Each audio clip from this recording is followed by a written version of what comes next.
Okay, for today's lesson, at the end of the class, the student must be able to first learn the basic principles on the design of T-beams. So we are going to learn why do we need to consider the T-beam action and what is T-beam action, no? Why do we need to consider that T-beam action? And next, we are going to learn the two cases to consider when designing T-beams. So we have two cases to consider, case 1 and case 2. And both have different calculations. So we are going to solve each cases and we're going to analyze each one by one. Okay. And lastly, we are going to design and analyze singly reinforced T-beam. So we're still on the singly reinforced T-beam, and we're just going to solve and we're just going to design and analyze a singly reinforced T-beam. You are now familiar on the difference between a design approach and an analysis approach, no? So we are going to do both of them. So first, let's introduce T-beams. T-beam action is produced because of the because the slab and the beam is monolithically cast with each other, no? What do I mean by monolithically cast? Slab and beam are monolithically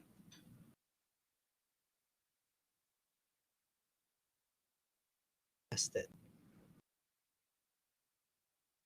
So that means na kapag po binuhusan natin sila sa site, sabay nating binubuhusan yung beam saka yung slab.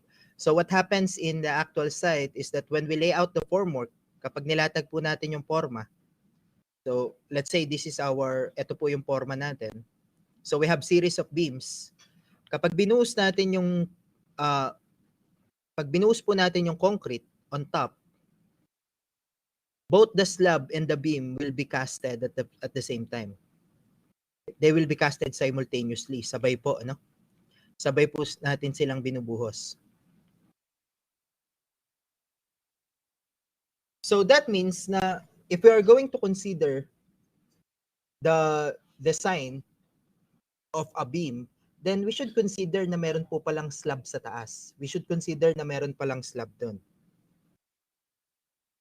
So if we're going to draw the beam and the part of the slab, because they are casted monolithically,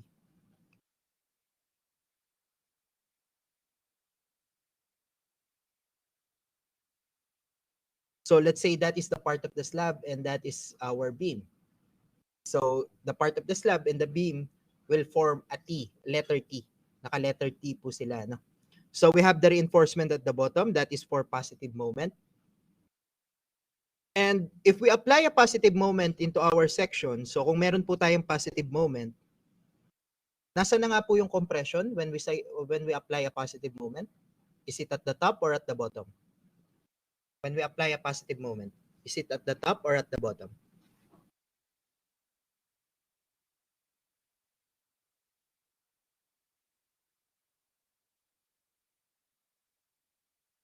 So our compression will be at the top. So we have compression at the top and tension at the bottom.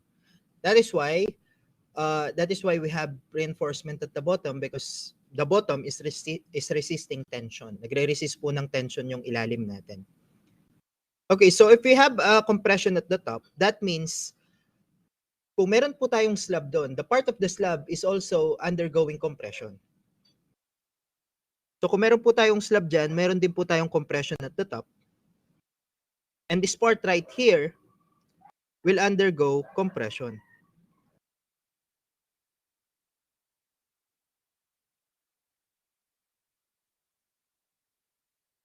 So that means yung part po pala ng slab, this will be our compression block.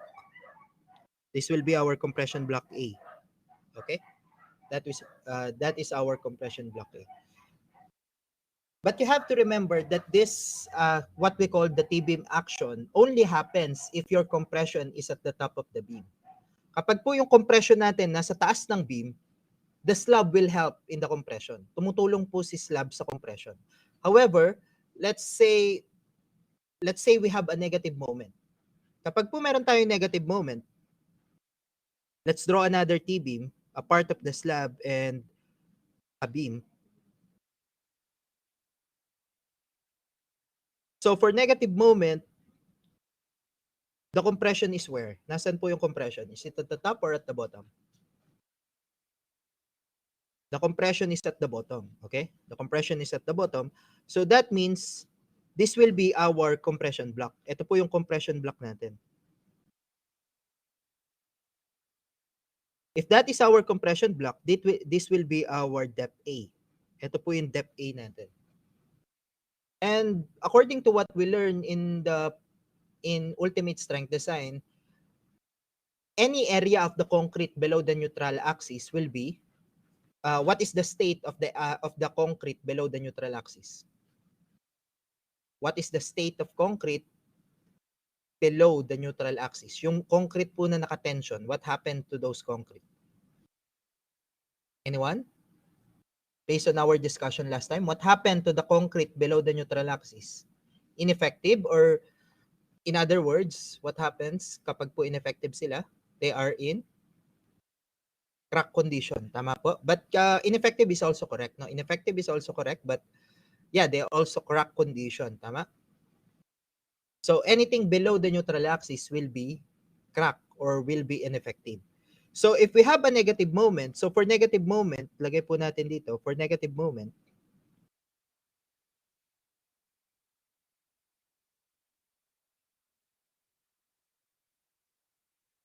so for negative moment, the tension or the slab which is undergoing tension will be ineffective. Okay? So let's say that is our bars and this is negative moment.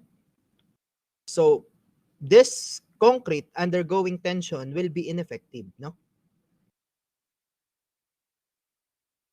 However, for positive moment, the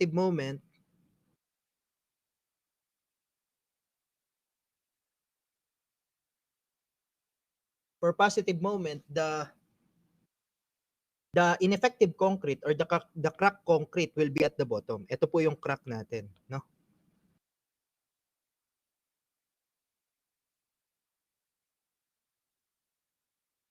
So, based on this discussion, we can conclude that for positive moment, yes, there will be a T-beam action. However, for negative moment, we cannot consider T-beam action because the part of the slab will be ineffective or it will be considered cracked. Is that clear? Clear po tayo with that concept? Okay. So for positive moment, the T-beam action can be considered. However, for negative moment, they should not be considered. And you can always consider T-beam action. However, some of the designer po, when they are designing beams, they do not consider the T-beam action just to be conservative. But if you don't want to consider the T-beam action, you are just considering the rectangular section, then that will also be fine. Okay lang din po 'yan, no? But if you want to kung gusto niyo pong makatipid, kung gusto niyo mabawasan yung depth ng section niyo, then you can consider the T-beam action. That's much better. Okay lang din po, no? It depends on the discretion of the designer. So you are the one na nagde-design, kayo po yung magde-decide kung ano po ang gusto niyo. Okay? But we are saying that for positive moment, you can consider the slab as part of the beam. So if we can consider the slab as part of the beam because they are casted monolithically or they will be casted at the same time. However, how long po yung flange width that we can consider? How long is the flange width that we can consider? The BF? How long is what is the width of the slab that we can consider as part of the beam? So we can refer now to our NECP. So according to NECP, these are the wordings of NECP 2015. You can find it in NECP 2015. For T-beams with flanges on both sides of the web, the overhanging slab width on either side of the beam shall not exceed 1/8 of the beam clear span. 1/8 of the beam clear span, 8 times the thickness of the slab, and go beyond 1/2 clear distance to the next beam. Okay? So, when we say T-beams with flanges on both sides of the web, ibig sabihin lang po ng flanges, overhanging flanges. Meron tayong naka-overhang on both edges, no? So if we're going to draw that, we have a T-beam. Meron po tayong letter T. And we have two overhanging flanges. So these are the overhanging flanges. Ito pong dalawa na to. Okay? And the overhanging flanges is on either side of the beam shall not exceed 1/8 of the height, 1/8 of the beam clear span. So yung length daw po dito shall not exceed the following: 1/8 of the beam clear span. So 1/8 of the beam clear span, LN. And then 8 times the thickness of the slab, or 8 times the thickness of the flange. The thickness of the flange is the thickness of the slab. Take note. The thickness of the flange is the thickness of the slab.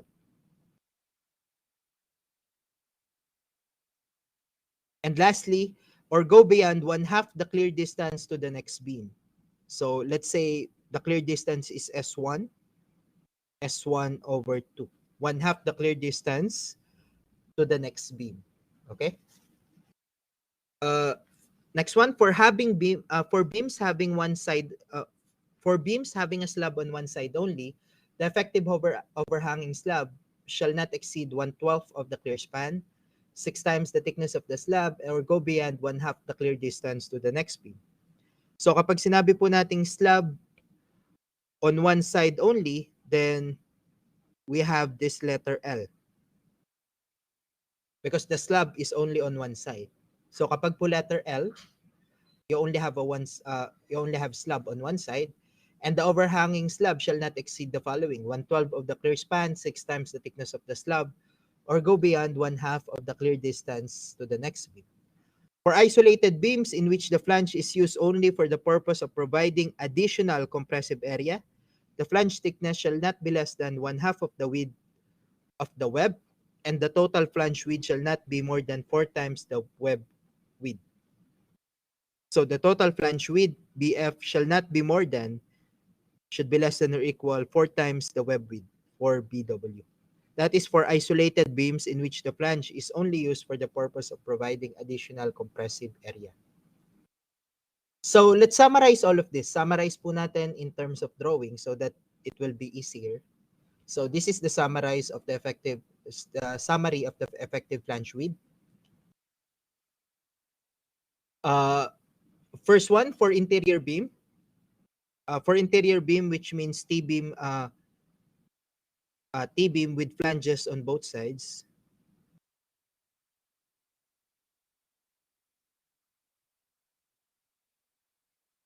If the T-beam have flanges on both sides, that will be an interior beam. Interior beam. So for interior beam, the VF is the smallest of L over 4. Ito po yung span over 8 kanina, kaya lang it is worded in ito po yung nakasulat sa NSCP, but if you're going to analyze it, it is actually L over 4. Why? Because according to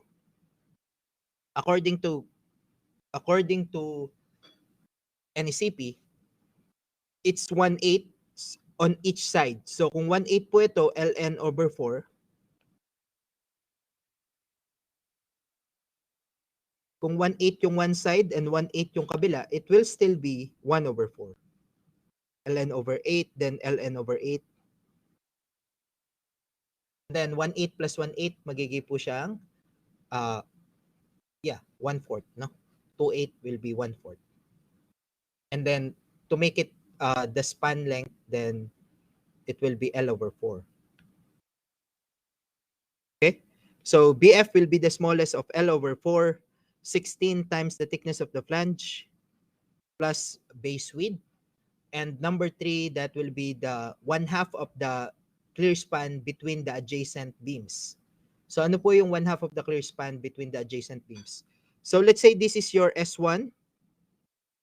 Ito po yung S1, no? This will be S2. These are the adjacent beams. So you just get the half of the adjacent beams, that is BF is equal to S1 over 2 plus S2 over 2 plus base width. That will be your BF.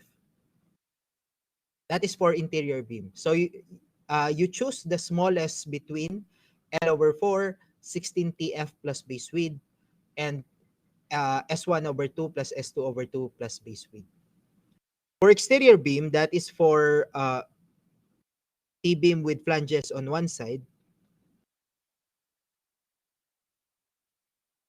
with flange on one side. For T-beam with flange on one side, this is your edge beam na tinatawag. Ito po yung edge beam. If nasa edge yung beam, you only have flanges on one side. So, BF is the smallest of L over 12, 1/12 plus the base width, 1660F, 6 times the thickness of the slab plus the base width. And BF is equal to the clear span over 2 plus base width. Okay? So, again, you choose the smallest between the three. For symmetrical span, it means na this is a typical interior beam. Typical interior beam. Ibig sabihin po ng symmetrical span, the spacing of the beams is equal. Yung spacing po ng beams are equal. So let's say this is B1, B2, B3.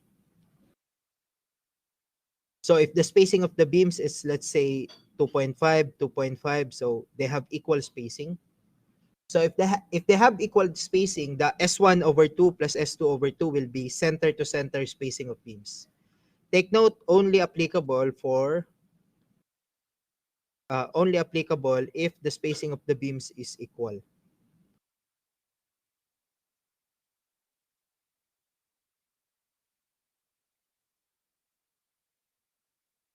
If the spacing of beams are equal.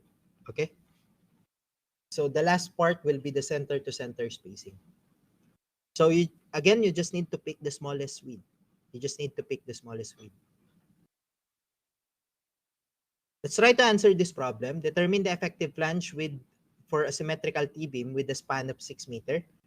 The width of the web is 250 millimeter. The slab thickness is 120, and the clear distance to adjacent beams is 3 meters. So let's say we have the T-beams.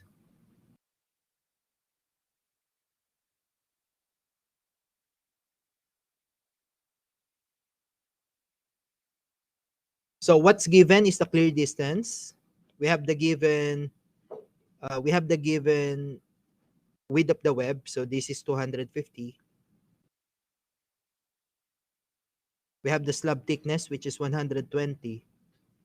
And the clear distance is 3 meters. So calculate the effective flange width.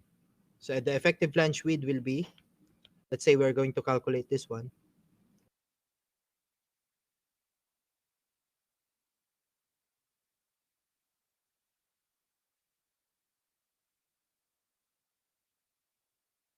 Calculating for the effective flange width, BW, or BF, sorry. BF will be equal to the smallest between the three values. The first one will be L over 4, and that is equal to the span over 4. The span is 6 meters, so that is 6,000 over 4. This will be 1,500. 1,500. The next one will be 16 TF plus base width. 16 times the thickness of the flange plus base width. That is 16 times 120 plus base width 250. 2,170. And lastly, we have the center to center spacing, or clear distance plus the base width. So it can be S1 over 2 plus S2 over 2 plus base width. that will be equal to 3,000 over 2 plus 3,000 over 2 plus 250. So this will be equal to 3,250. Okay, and what is the effective flange width? The smallest between the three? That is 1,500.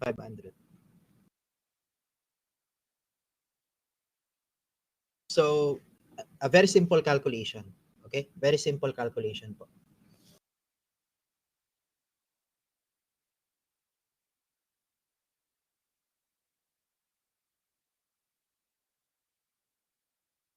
Okay, so let's continue.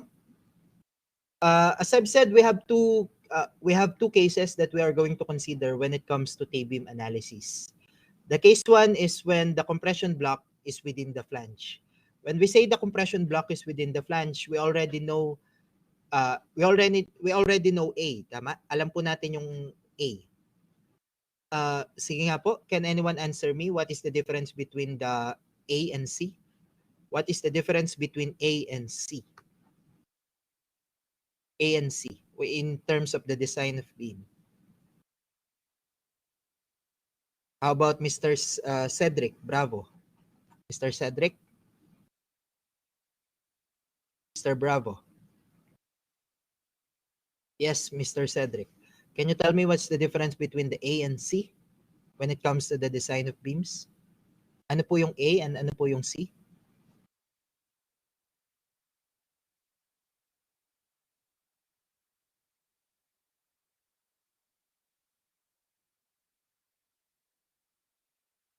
Okay, can someone also answer aside from Mr. Bravo? How about Mr. Sabote? Nino Mark Sabote.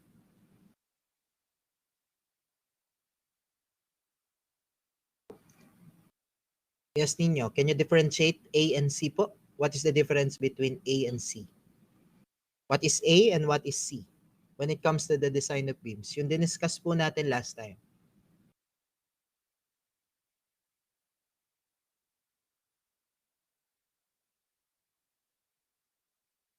Yes, Mr. Bravo and Mr. Sabote.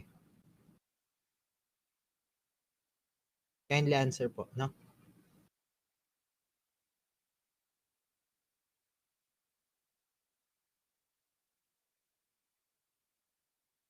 How about Mr. Pineda, Mark Lindon? Mr. Pineda? Mark?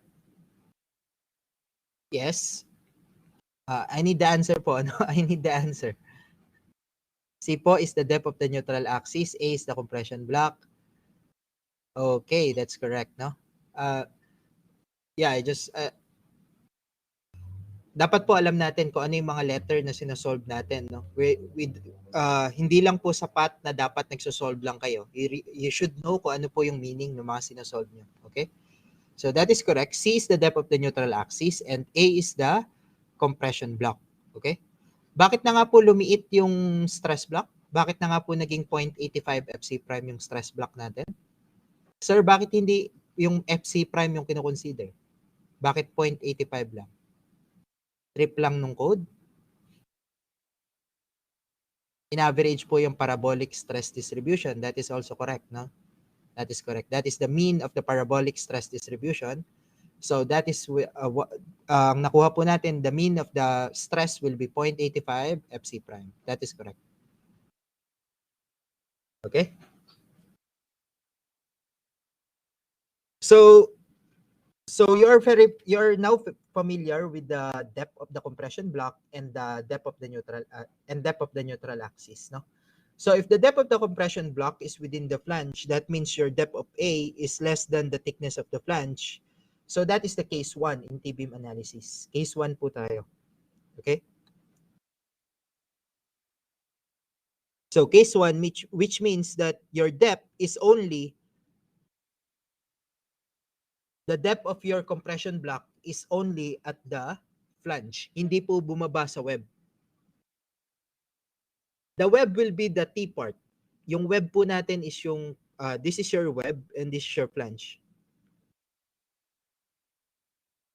This is the web and this is the flange. Okay, the web is the part of the beam below. The flange is the slab. The flange is the slab. Okay, if the compression block is within the flange, then it is just a simple rectangular beam. Para lang po siyang rectangular beam. So to solve for the depth of the rectangular stress block, we equate compression is equal to tension. The compression will be the stress multiplied by the area. The stress is 0.85 FC prime multiplied by the area, that is A multiplied by BF. A multiplied by BF is equal to ASFY.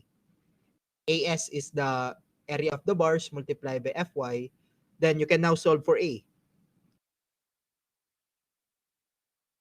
After you solve for A, you can solve for C using the relationship of A and C. A is equal to beta C. Solve for C. Solve for the depth of the neutral axis. And then, since you assume that your steel is yielding, you can now check the stress in steel. Check the stress in steel. If Fs is greater than Fy, then you can use Fy. Otherwise, if Fs is less than Fy, you need to recompute for A. You need to recompute for A.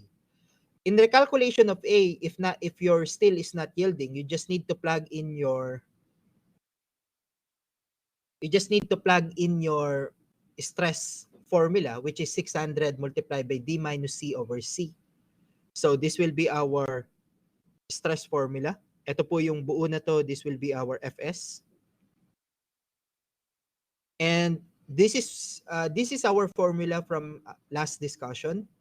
600 multiplied by D minus, what is A over beta? What is A over beta? C. That is C. So this is 600 multiplied by D minus C. This is C over C. Okay? So you just have to recalculate for A. Pag na-calculate na po ulit yung A, you check for steel strain.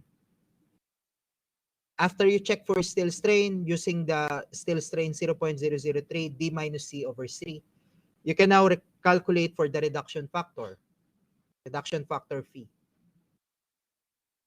So after you solve for the reduction factor, you can now solve for the moment capacity. And as you can see, solving for the moment capacity is like solving the moment capacity of a rectangular beam.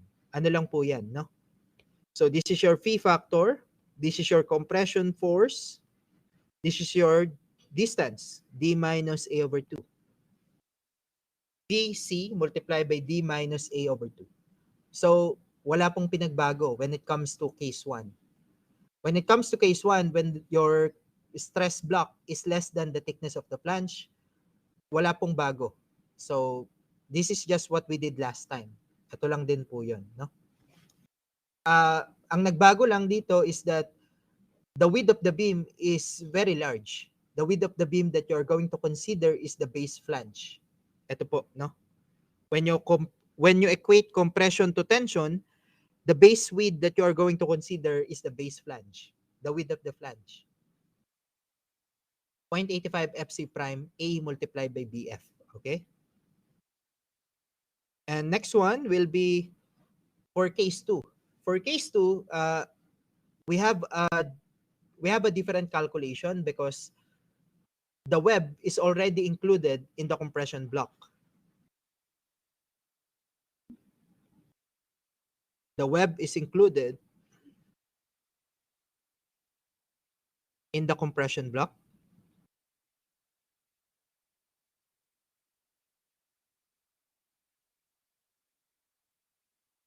So what we need to do in this type of problem is to simplify the compression block into a series of area. Paghiwalayin po natin, no? Para mas madali siyang isolve. So in this example, what I did is to divide the area into two parts. Let's say the area of the flange will be area 1. This will be our area 1. And this will be area 2. Area 1 and area 2. So if you have area 1 and area 2, you just equate compression is equal to tension. But this time, the compression will be two parts. So that is why we have C1 plus C2 is equal to tension. C1 plus C2 is equal to tension. C1 will be the stress multiplied by area 1. C1 is stress multiplied by area 1. The area 1 is the area on top, that is TF multiplied by BF. Ito po yung area 1 natin, A1. Next one, plus C2. That is the stress multiplied by area 2. The area 2 will be, if this is TF, then this will be A minus TF. A minus TF multiplied by the base width. So this is your area 2. Area 2 is equal to ASFY. So we don't have any problem with this, no? ASFY lang yan. And then after that, you check for stress. If the stress in steel is greater than Fy, then use Fy. If less than, then recompute for A. To recompute for A, change your Fy by the 600 minus C, 600 multiplied by D minus C over C. No? And then you check for steel strain and then calculate for the reduction factor.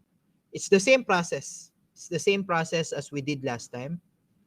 And then to calculate for the moment capacity, so to calculate for the moment capacity, this is now much trickier. Mas tricky po ito. So to calculate for the moment capacity, what you need to do is to take the moment, as I've said last time, kapag po may tatlong forces na, 3 or more forces, we need to take the moment from a certain axis of rotation. Kukuha po tayo ng axis of rotation. Let's say, for example, this is our axis of rotation. Naalala po yung axis of rotation na ginawa natin last time? Let's go back to that problem, no? This one, when we take the moment at the axis of rotation in line with the compression for this problem last time, okay? For double layer. So, ganun lang din po yung gagawin natin ngayon. What we need to do is to take the moment at a certain axis of rotation. And our axis of rotation in this case will be the tension force. This will be the axis of rotation.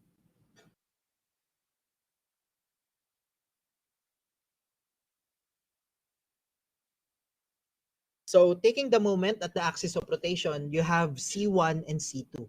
C1 is the compression force coming from the top slab, and then C2 is the compression force coming from the web. So unahin po muna natin yung coming sa top slab, no? So coming from the top slab, this will be your compression force, C1. What is the distance of the top slab to the axis of rotation? What is this distance? Ano po yung distance na yan? Coming from the top slab, coming from the centroid of the slab to the axis of rotation? D minus TF over 2. And so this will be our distance. The next one, we have C2. C2, this is your C2. And the distance will be, if we're going to analyze this one, this is the effective depth. This is the effective depth. So this distance will be the effective depth.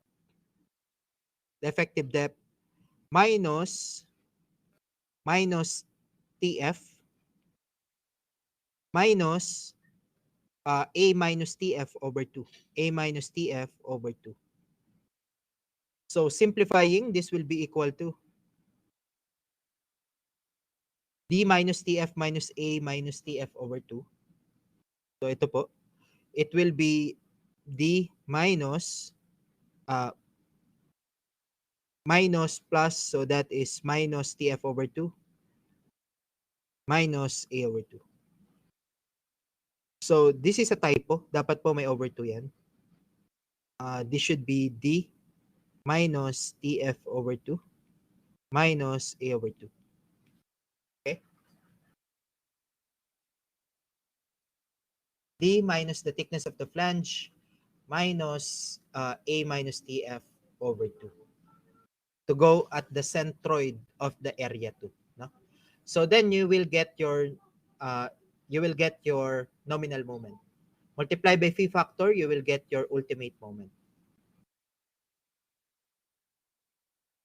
So, however, this is prone to error. This calculation is prone to error kapag po ganyan yung ginawa nyong division of area. Kapag ganyan yung ginawa nyong division ng area, this is prone to error. That is why I prefer to do it this way. Let's divide the area into different division. Ibahin po natin yung division natin. So let's say this is our T-beam.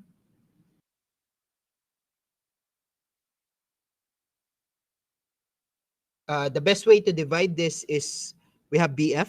This will be your BF. This is your thickness of the flange. This is base width. Okay. So this is your effective depth. And this will be your A. So this is your T action. Ito po yung T action natin, no? What you can do is to divide the area like this. This will be your area 1. This is much better. This is the one that I prefer. You have area 1 and this will be your area 2. Both of these flanges will be area 2. So you have area 1 and area 2. This is your compression block. Ito po yung compression block nyo. So to solve for the depth of the compression block, that will be C1 plus C2 is equal to tension. So C1 will be equal to the area of area 1, that is 0.85 of FC prime. The area of area 1, that will be A multiplied by base width plus C2, that is 0.85 of FC prime. The area of area 2, area ng area 2 po, that is BF minus base width multiplied by thickness of the flange. Nakuha po yung nakasunod po dun sa area. The base width, i-minus po yung BW, then multiply by thickness of the flange, that will be your second area. And then is equal to ASFY. After this, you can now solve for A. Solve for A. After you solve for A, you solve for C. So you don't have any problem with that. No? And then to calculate for the nominal moment capacity Mn,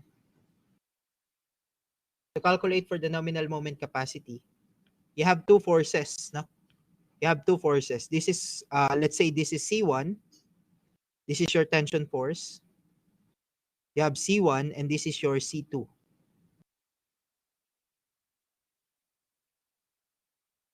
So the distance from C1 to T, that is D minus A over 2.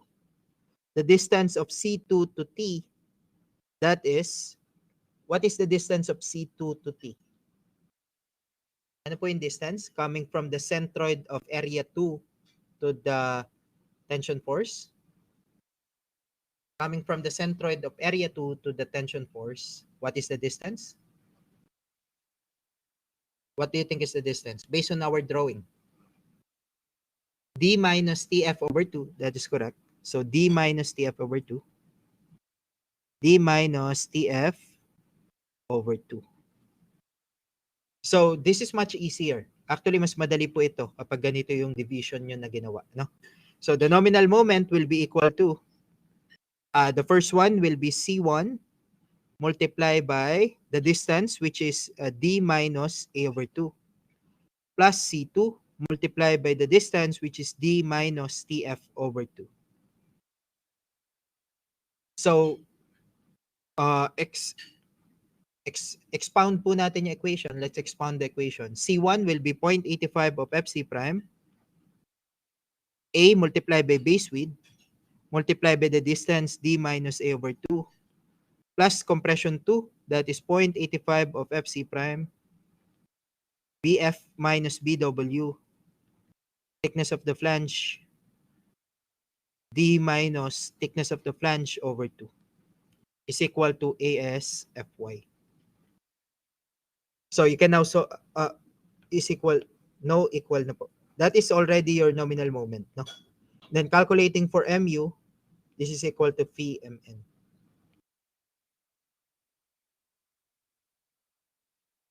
Is this derivation clear po? Clear po tayo sa derivation na to?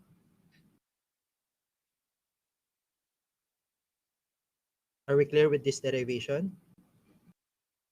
Okay, so it is much easier kung ganyan niyo po siya hatiin. Okay, let's try to answer some problems. First, determine the following for the given section. We have the given section. It has 520 mm diameter, and we need to consider the T-beam action. Now, so first one, the first step in solving T-beam, we are going to assume that A is less than the thickness of the flange. We assume that the compression block is less than the thickness of the flange and the steel yields. Bakit po natin i-assume na yung A is less than the thickness of the flange? Because that is easier to solve. Mas madali pong isolve yan kaysa yung case number 2, whereas kung sinolve mo po yung case number 2 and nakita mo na mali ka, mas malaki yung nasayang na oras sa'yo, no? That is why first, we do the ECS calculation. When A is less than the thickness of the flange, this is just like the combination of, this is like just the calculation of rectangular beam. Parang rectangular lang po yan. Okay? So assume A is less than thickness of the flange and still yields. So that means i-assume po natin that this will be our compression block. And our compression block is less than 100 mm. So this is our compression and this is our tension. So equate compression equals tension. The compression force will now be 0.85 of FC prime. A, BF is equal to ASFY. So substitute, we have 0.85 of FC prime, that is 21, multiplied by A, multiplied by BF 700 is equal to AS, that is 5 pi over 4, 20 squared, multiplied by FY. We are assuming the steel yields, so that will be 420. What's the value of A?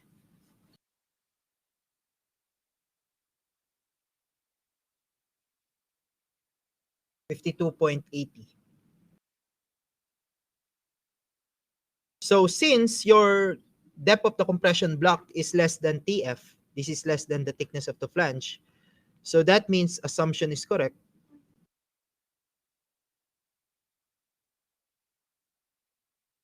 Your assumption is correct, and that specific beam is really case number 1.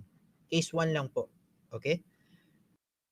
So after you solve for A, let's solve for C. C is equal to A over beta 1. That will be 52.8 over 0.85. What's the value of C? 62.12. And after you solve for C, you check if the steel is really yielding. Fs, that is 600 D minus C over C. So 605 minus 62.12 over 62.12. What is our Fs?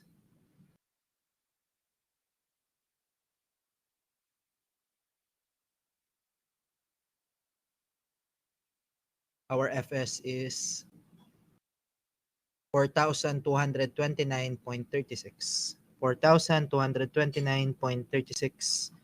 This is megapascal, and as you can see, this is greater than 420. So that means your steel yields. Okay? And then let's calculate for the strain.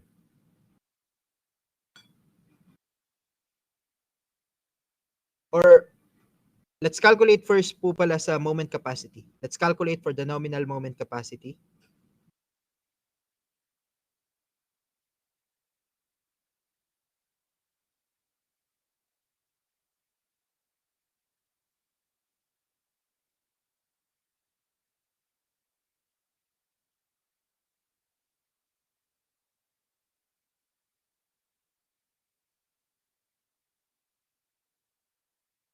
Let's calculate for the nominal moment capacity.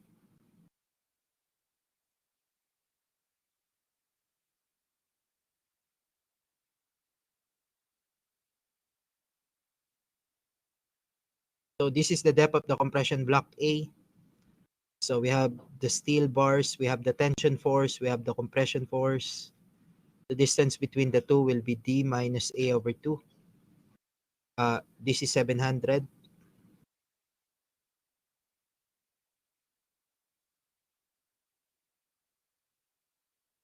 This is 700. This is the effective depth is 500.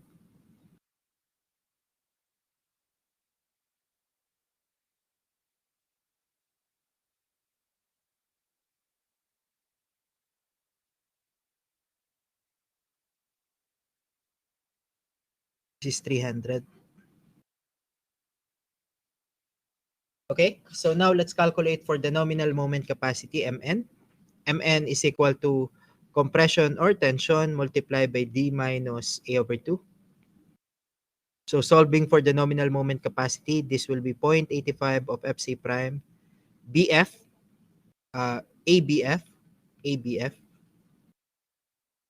ABF multiplied by D minus A over 2. Substituting the values, that is 0.85 of Fc prime, that is 21. The value of A is 52.8. BF is 700. Effective depth will be 500 minus 52.8 over 2. What's the nominal moment capacity?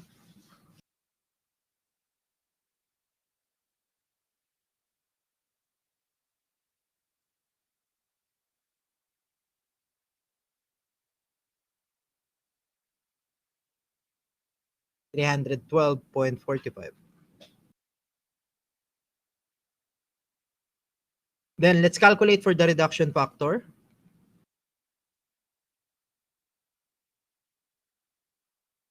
Calculating for the reduction factor, we need to check the strain of steel, 0.003 D minus C over C. So 500 minus C, that is 62.12 over 62.12. So what is our steel strain? 0.021. So this is greater than 0.005. So what can we say to our section? Tension controlled. If our section is tension controlled, what is the phi factor? 0.9. So calculating for your ultimate capacity, that is phi multiplied by Mn. So that is 0.9 multiplied by 312.45. 281.21.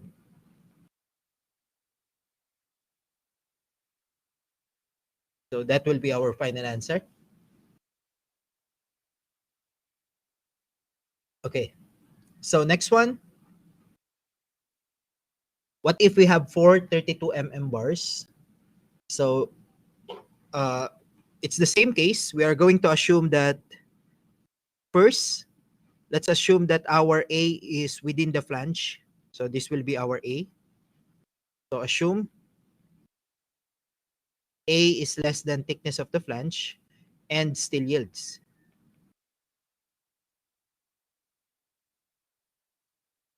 So if we're going to assume that we have compression is equal to tension, the compression will be 0.85 of Fc prime ABF is equal to ASFY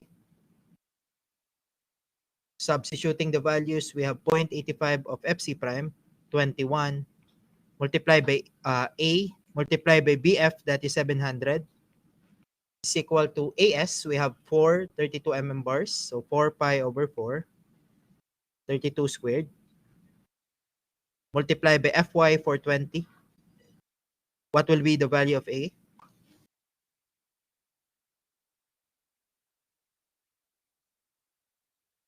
We have 108.13. So as you can see, this is greater than TF. TF, your slab thickness or the thickness of the flange is only 100 mm. So it's greater than 100 mm. So assumption is wrong. Assumption is wrong. And this should be case 2. This should be case 2. Okay? So if that is case 2, we need to redo the calculation. And we already know that A is below the flange. So that will be our A. We are going to divide this into 2 area, just like what we talked about earlier. I-divide po natin. This will be area 1 and this is area 2. And this will be the depth A. Okay? That is your depth A. So we have 2 forces. We have compression 1 and we have compression 2 and we have the tension. Okay? So compression is equal to tension. That will be compression 1 plus compression 2 is equal to tension. Substituting the values for compression 1, that is stress multiplied by area. Stress is 0.85 of FC prime. C1, that is A multiplied by B, BW, plus C2, that is 0.85 of FC prime. BF minus BW multiplied by thickness of the flange is equal to AS FY. But still, we are assuming that still yields, no? Assume still yields. We still don't know kung nag-yield po si steel. So 0.85 FC prime A BW plus 0.85 FC prime BF minus BW multiplied by TF is equal to ASFY. Substituting the values, we have 0.85 of 21. We don't know A. We are still trying to solve for A. BW, that is 300 plus 0.85 of 21 multiplied by BF 700 minus 300 multiplied by thickness of the flange 100 is equal to ASFY 4 pi over 4 32 squared multiplied by 420. Solving for A, we have 118.98.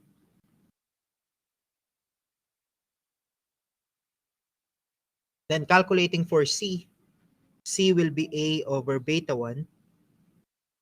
That is 118.98 over 0.85.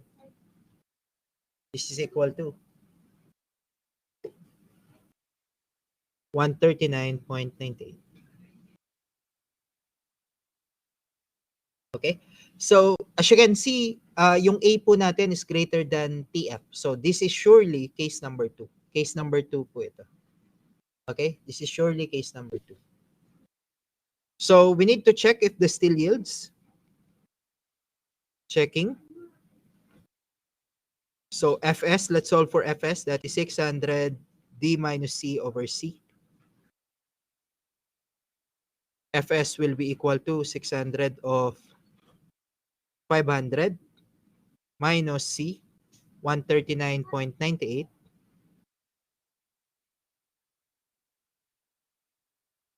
What is Fs?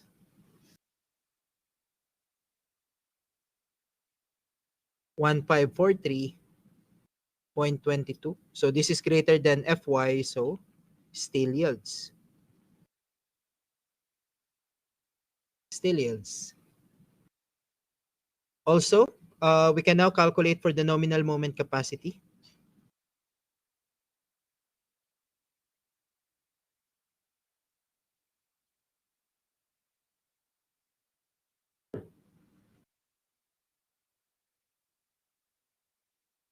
This is area 1. This is area 2. We have compression 1, compression 2, and we have the tension. This will be our axis of rotation.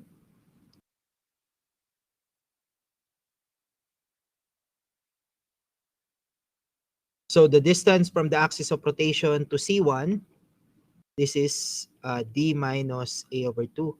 The distance of the axis of rotation to C2, that is this D, or effective depth, minus TF over 2. Calculating for the nominal moment, Mn, that is C1 multiplied by D minus A over 2 plus C2 multiplied by D minus TF over 2. C1 is 0.85 of FC prime A BW D minus A over 2 plus C2, that is 0.85 of FC prime BF minus BW, thickness of the flange D minus TF over 2. So calculating for Mn, that will be FC prime is 21, no? FC prime is 21. 0.85 of 21 multiplied by A, which is, our A is 118.98, multiplied by base width. The base width is 300.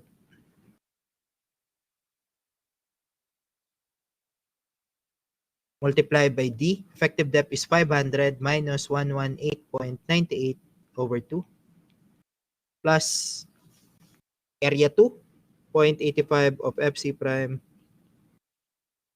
BF minus BW. BF is 700 minus 300 multiplied by the thickness of the flange, which is 100, multiplied by 500 minus 100 over 2. Solving for nominal moment. What's the answer for nominal moment?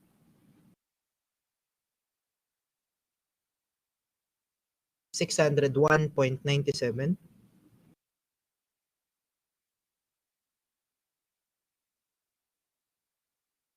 Then to calculate for the ultimate moment, we need to check for the still strain. Let's calculate for still strain, 0.003, 500 minus 139.98 over 139.98. What is our still strain?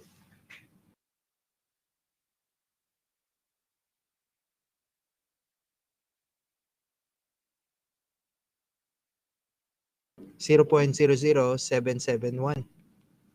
So still strain is greater than 0.005. So this is tension controlled.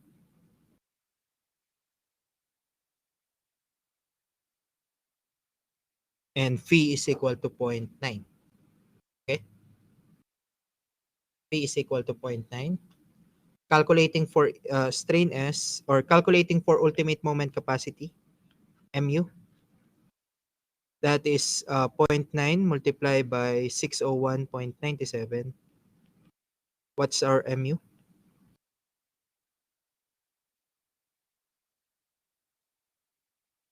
541.77.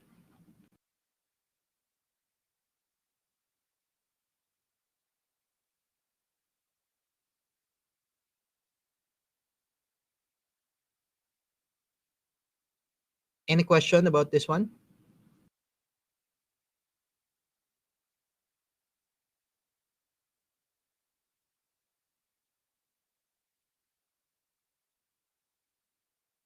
Any question po?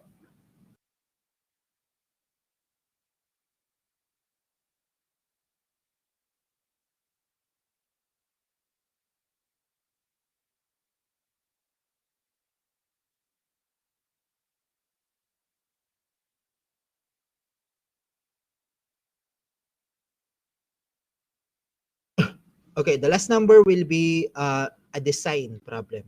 When we say design problem, we are finding the number of reinforcement. Ang hinahanap po natin sa problem na to, what is the required steel area? We need to find the required steel area.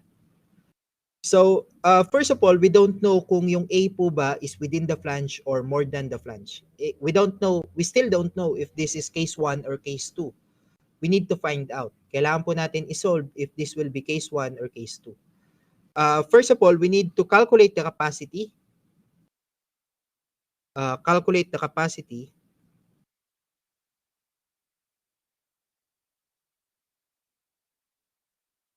Calculate the capacity for A is equal to the thickness of the flange.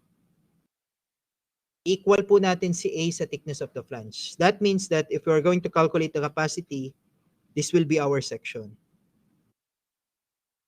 The A will be equal to the thickness of the flange. So this is your A, which is equal to thickness of the flange. Okay? So why do we need to calculate that capacity?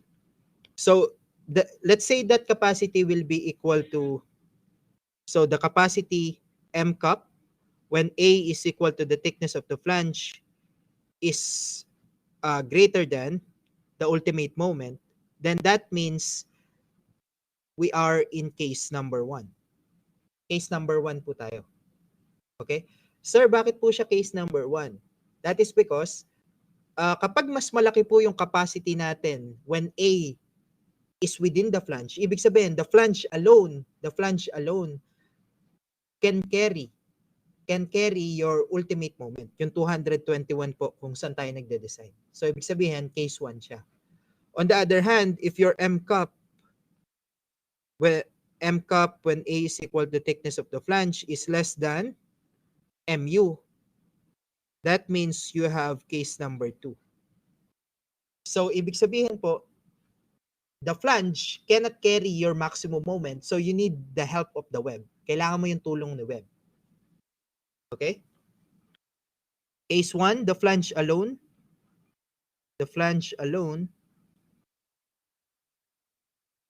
can carry the MU, yung ultimate moment po natin. Sa case number 2, because when your moment capacity, when A is equal to the thickness of the flange is less than MU, that means the flange plus web is required to carry MU.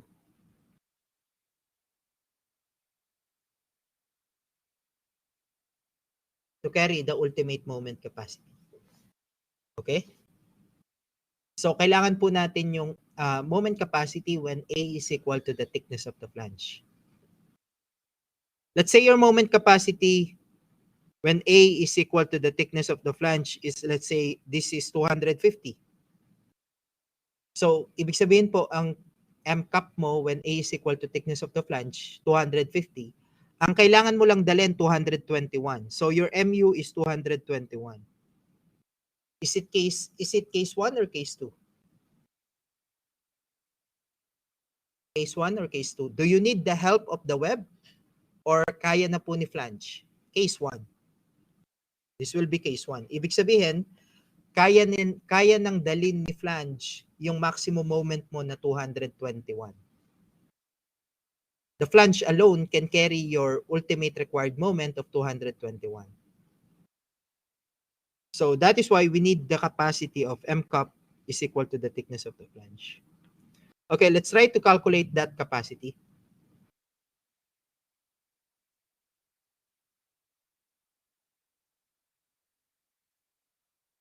So we have the BF, which is 810.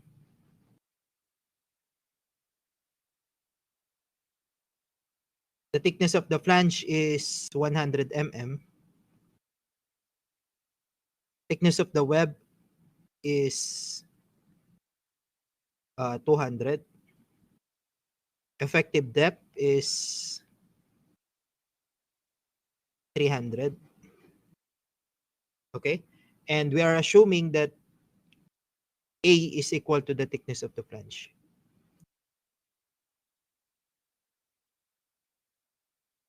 So, calculating the moment capacity. M cap or MN po muna, nominal moment capacity. MN, that is equal to compression multiplied by D minus TF over 2. So MN is equal to, or DF minus A over 2. But DF is equal to A, so that will be the same.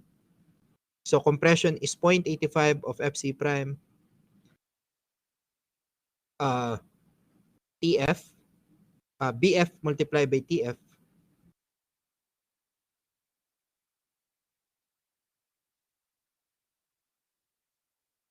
BF multiplied by D minus TF over 2. Substituting the values, we have 0.85 of FC prime. FC prime is 20.7.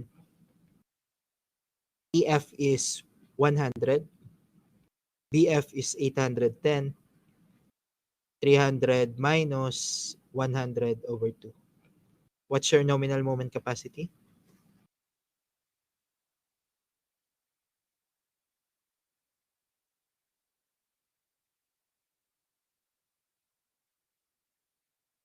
Nominal moment capacity?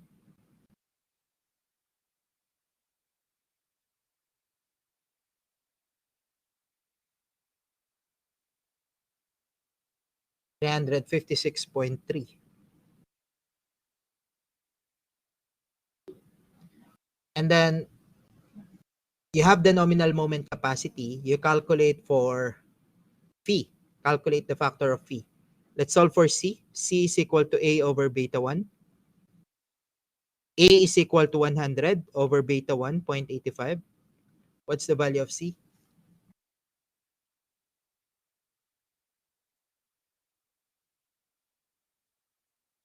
117.65. Solving for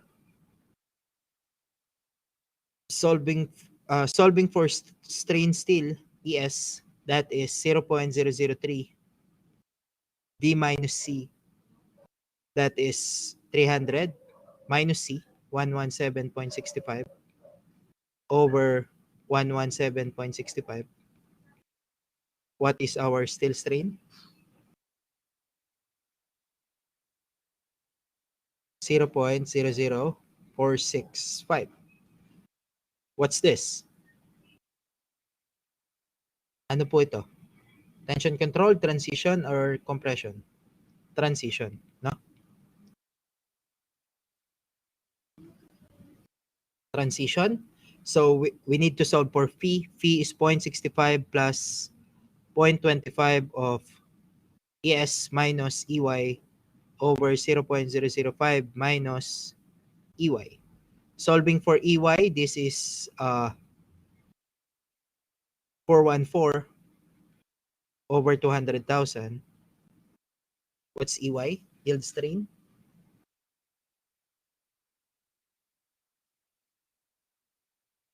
Zero point zero zero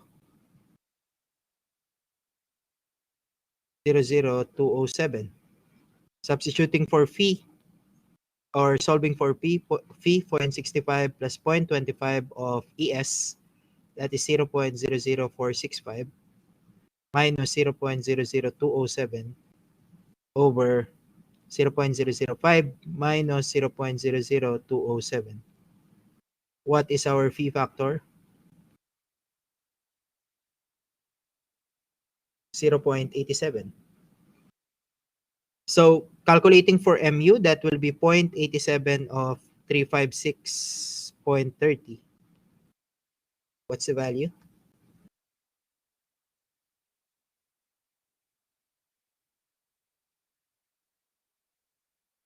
309.98.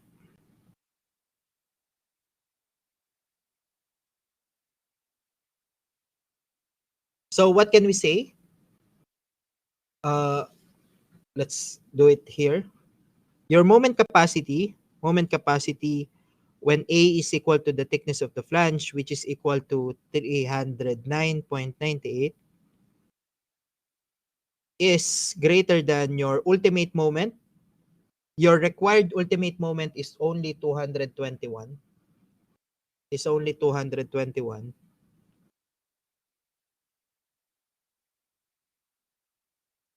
It's greater than 221 kilonewton meter.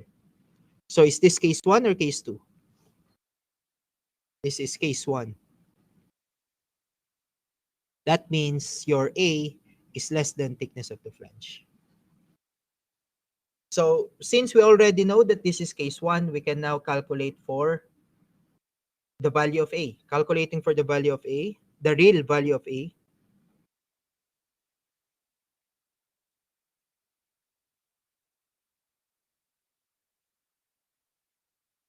This is 100. Base width is 200. Flange width 810. Effective depth is 300. Okay?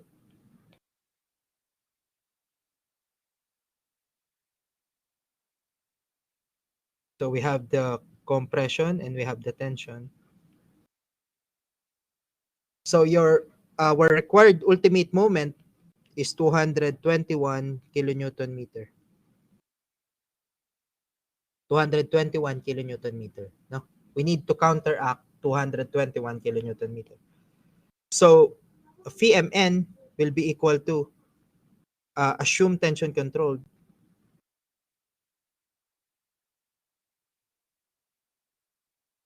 Assuming tension controlled. So we have VMN. The phi is P compression D minus A over 2. So this will be 0.9, 0.85 of FC prime ABF. ABF multiplied by D minus A over 2. So substituting, we have 221 times 10 raised to 6 to make it Newton millimeter equals 0.9, 0.85 of FC prime, which is 20.7. We don't know the value of A. BF is 810. Effective depth is 300 minus A over 2. Solving for A.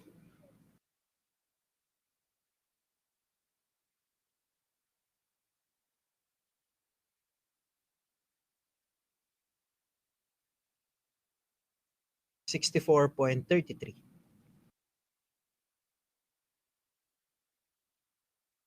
After you solve for A, let's solve for C. C is equal to A over beta 1. 64.33 over 0.85.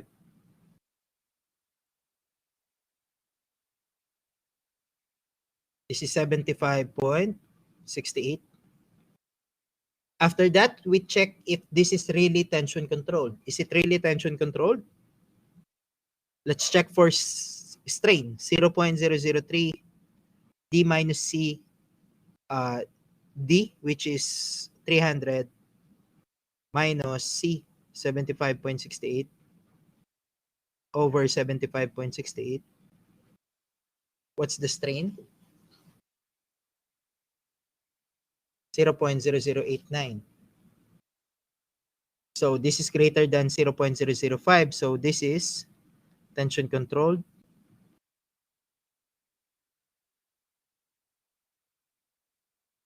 And phi is equal to 0.9. Phi is equal to 0.9. So after we solve for A, we can now solve for the number of reinforcement. No? Solve for required number of reinforcement. As required. To solve for A as required, we equate compression is equal to tension. The compression is 0.85 of FC prime. A multiplied by BF is equal to tension, that is AS FY. So 0.85 of what's FC prime? 20.7. A is equal to 64.33. BF is 810. is equal to AS multiplied by FY. FY is 414. Solving for AS, what's the required AS? 2214.56.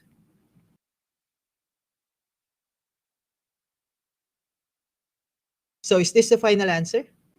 Is this the final answer? No, we still need to check for limits. Check for limits.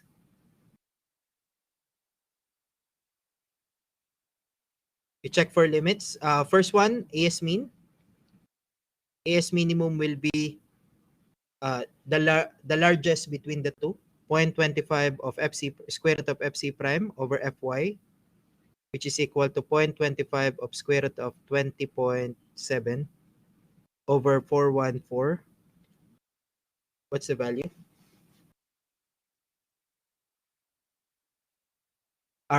This is not AS mean, this is raw mean. Raw mean pa lang po ito. What's the value of the first term?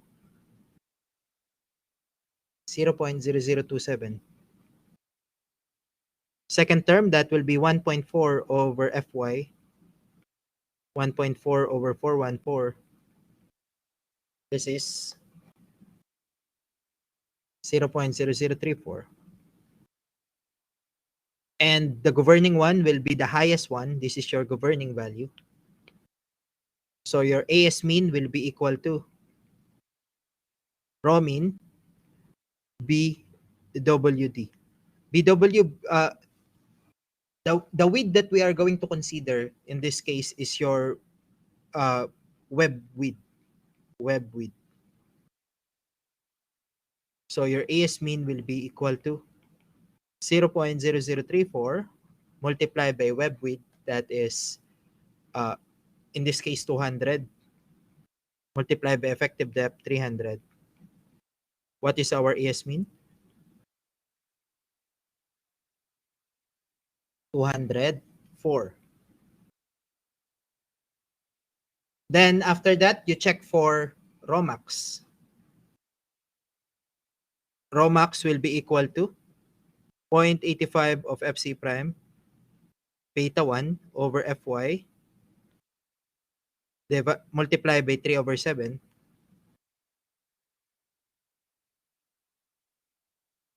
.85 of FC prime, that is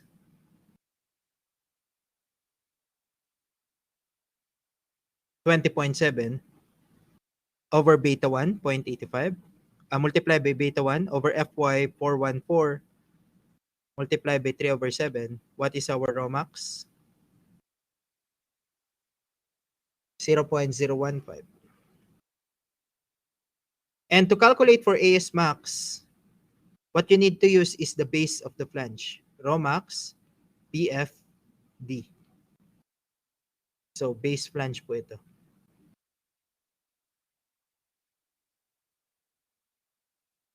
So AS max will be 0.015 multiplied by base flange, which is 810, multiplied by effective depth 300. What is our AS max? 3645.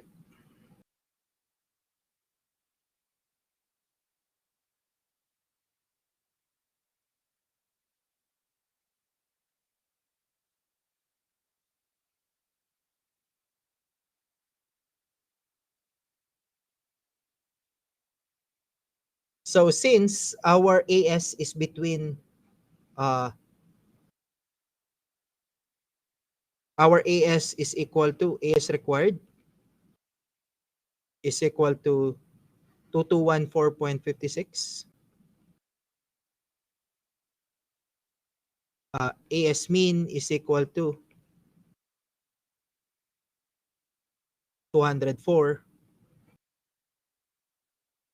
AS max 3645. So since AS required is between AS max and AS mean, this is okay. Again, what will happen if your AS required is less than AS mean? If AS required is less than AS mean, what will happen if AS required is less than AS mean? Use AS mean. What if your AS required is greater than AS max?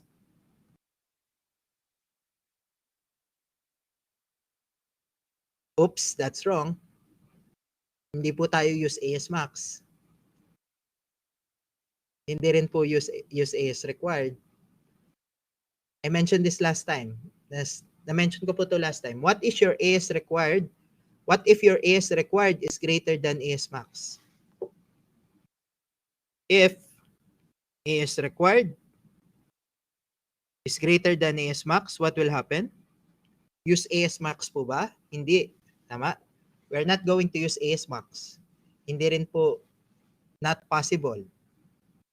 We should design it as, that is correct. Someone remembers? Design as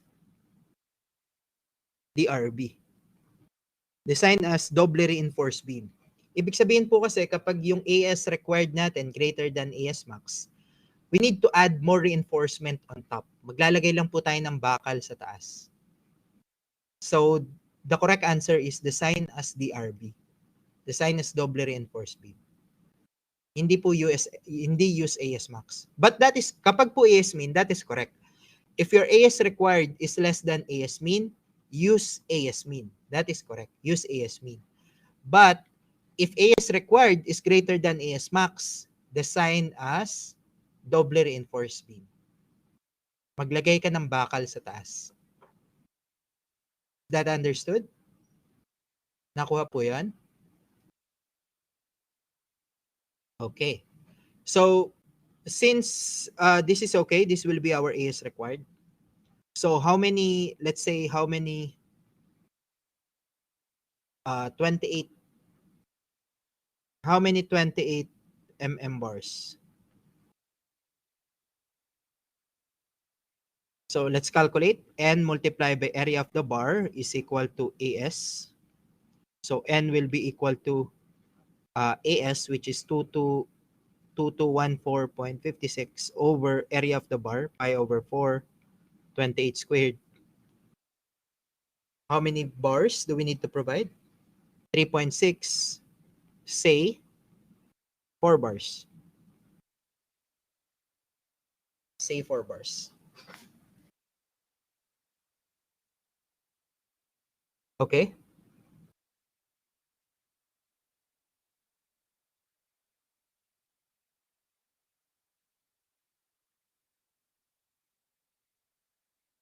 Any question about this problem? Any question po?